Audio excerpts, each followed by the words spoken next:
All right, back to Konig can cook. This is a prime Costco ribeye with hardcore carnivore, and I put that in a grinder from like Amazon, super cheap automatic grinder to really make the size of the salt really small, and also like a medley, kind of like a McCormick style Chicago steak seasoning, but also through the same kind of grinder setup. So this is a grill grate on a Weber XL, which is absolutely wonderful. So the grill grate has little perforations on the bottom, and so you get really small flare up. You got a lot of airflow, so it helps keeps the steak searing and cooking versus steaming. There's other words for that too, but this is a wonderful way to cook. The charcoal right now at Costco is like 2 big premium charcoal bags for 22 bucks. So we probably use 1/5 of a bag. I use the old charcoal that I put out last cook, and then I put some new charcoal and start it any way you want. I don't usually do papers and stuff because it inks and whatnot, but I don't know. I think we've been living off of meat and all these carcinogens for a while, so it probably won't be too bad. But I try to stick to the what is designed to be cooked and burnt and that kind of stuff. So we're gonna be cooking this pretty common, probably a few minutes. I've seen some people just rotate it like 45 degrees or flip it over. I think this time we're just gonna rotate it 45 degrees, and it should be absolutely wonderful. So get the sucker super hot. And there is another guy, a great video. He sells such good rubs. He competes with like a PK grill, which is all aluminum. This is the Weber XL. You just need something to hold charcoal in place with a rack of some sort on top. But the PK grill looks freaking phenomenal. It's really heavy, but it holds the heat in really well. This is a really thin wall, but for what I'm doing, this is a lot of coals for one steak. I'm gonna put them out as soon as I get done. And then the grill grate is absolutely wonderful. This grill grate fit in another grill.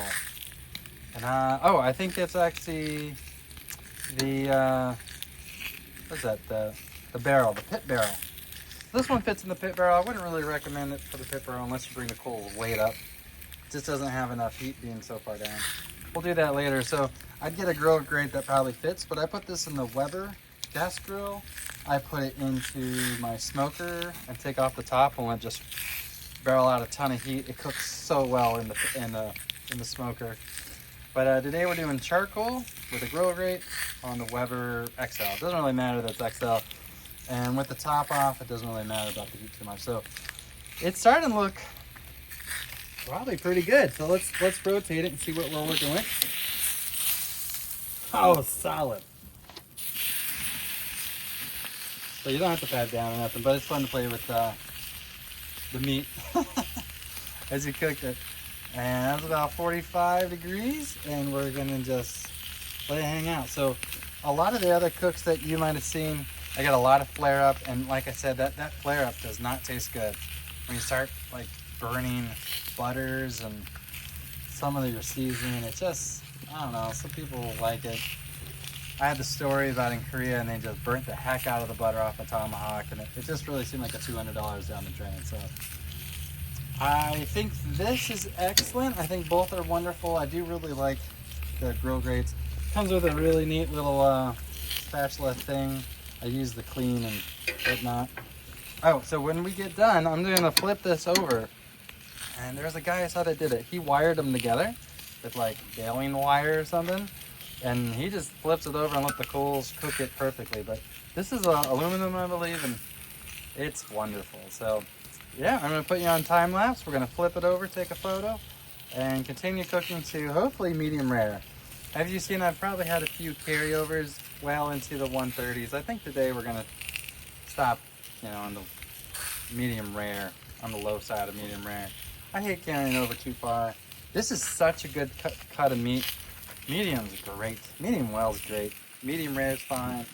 if you can really tackle rare, which is pretty difficult because the range is pretty small, it's also absolutely wonderful. You got a lot of fats, so the idea is, some people think rendering this fat within the steak will be more delicious, so the gradients range, but most people are pretty consistent with medium rare.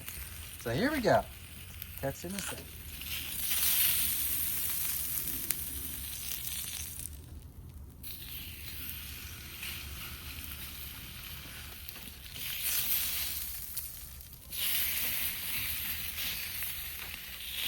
All right, welcome back.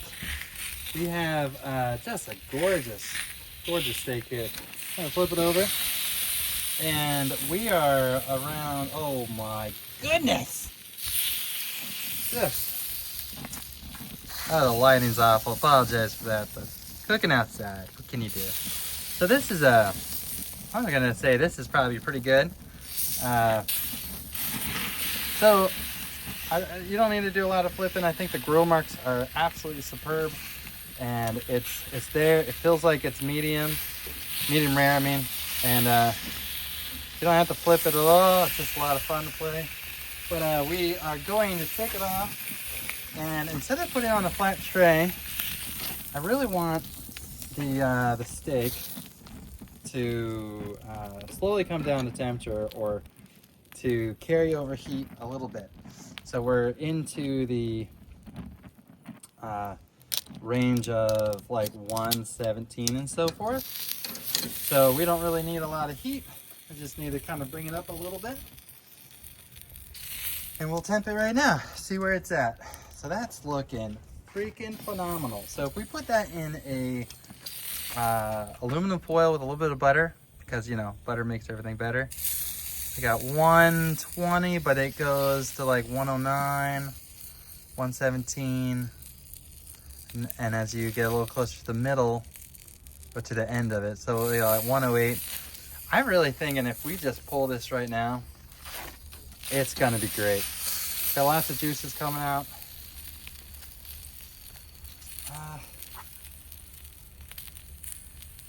Yeah, I think we're good.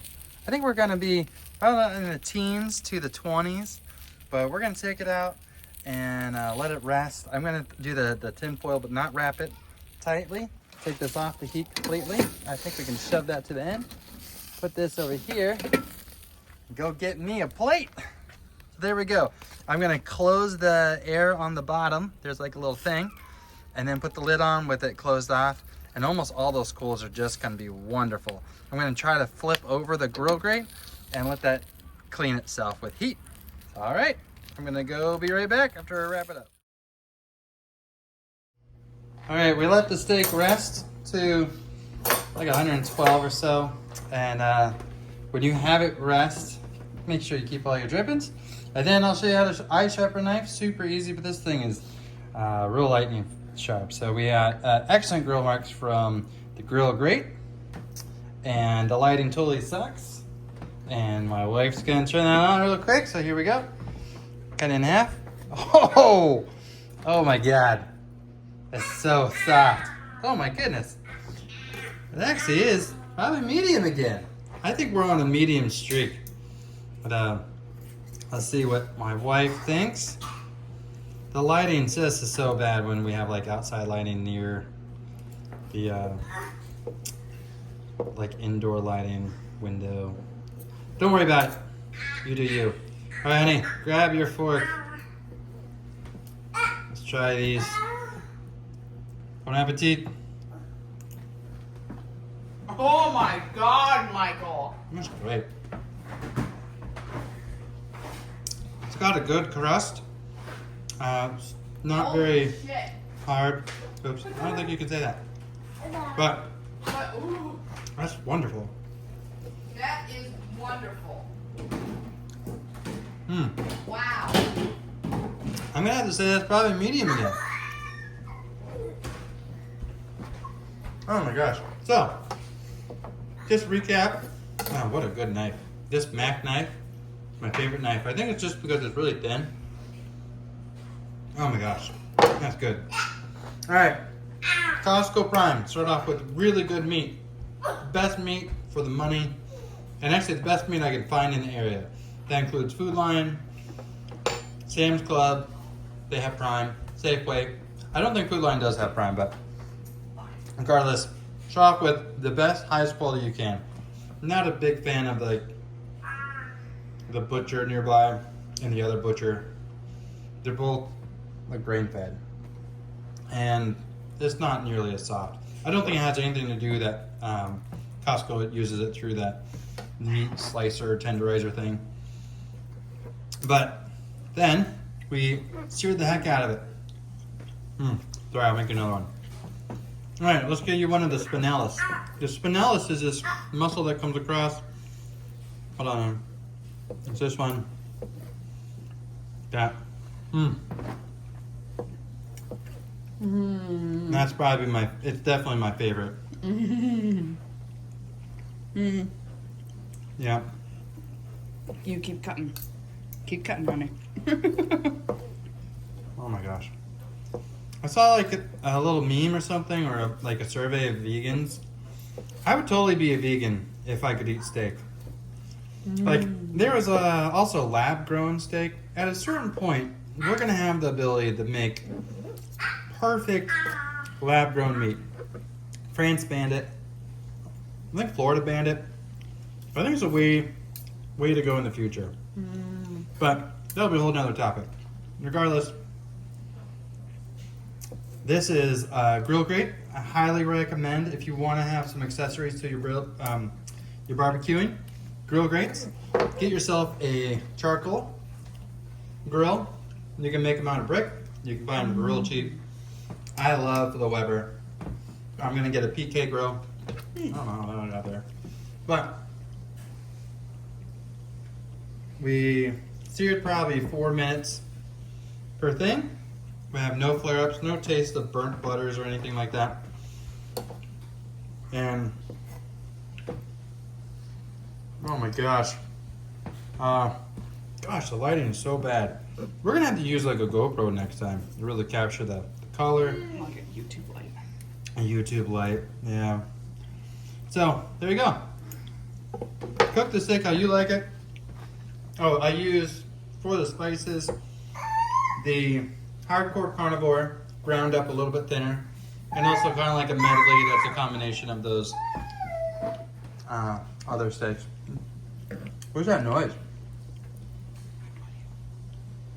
I think we're okay. That's not good. I got water running. In a house with a 10-month-old and a 1-year-old. Oh, that's just a wash machine. We got noises that sound like water is breaking. Bottles of milk are flying. And it's always loud. But we love them so much. But goodness. Here we go. We're going to post this sucker. Have a wonderful Saturday. And enjoy many ways to cook a steak. Charcoal, grill grates, and an enormous amount of loud noises. So enjoy your weekend. Peace.